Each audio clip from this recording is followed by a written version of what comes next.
bamanokumbiza ngoNomkhitha. Kodwa mna ndimana ukuthi nguCikizwa kuba icikizekile le nzwakazi ngoMkhitha. Ntombazana, inceba ndenzele. Umzuzwana kwelakhe ixesha ndiphe, andizukubika mbi banabuzi, nto nje ndawuqonda apho kufele khona ithole. Ilizwi linye ndicela sithandane. Mna nawe sikhelelana amanzi, ewe zoba khona iziphene ekhuleni, kodwa bengicela sesihlale phantsi sizisombulule, singavumela abantu bagxobhe lo mthombo sele siwombile kuba namanzi amdaka warhabulekisela unxaniwe. Masiwugcine ubhobhoza uthando novuyo, noba sekunzima singayeki ukucholana nasezibini. Masingaxabani kude kufikelele kwinqanaba lokuba masohlukane, kuba ngokwenje njalo sobe sonwabiso lwethu tshaba. Ezethi intliziyo mazibethe kunye, zixelise amagubu entlombe, kuvuseleleke imimoya, amanyanga xhentsi, imiphefumlo iphile kwaneentliziyo zixole.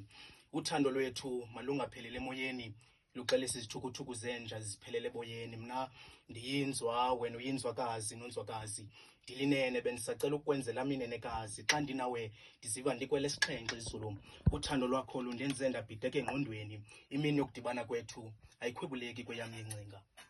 Yindlela endikuthanda ngayo ayithetheki ngemilebe. Ndithi sendiqubule nosiba amazwi anqabe engqondweni, nosiba lungabi nantshukumo nasesandleni, kuba ngendlela endikuthanda ngayo ndingabalisa ibali, anaba amathunzi babuye bubuthonga abantu.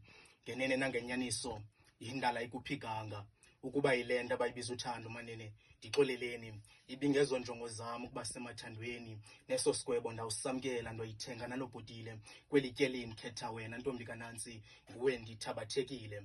Ingase ndingakuvulela isifuba, eyam intliziyo ibone, ingawo unganako ukufunda ezam ingcinga ngawe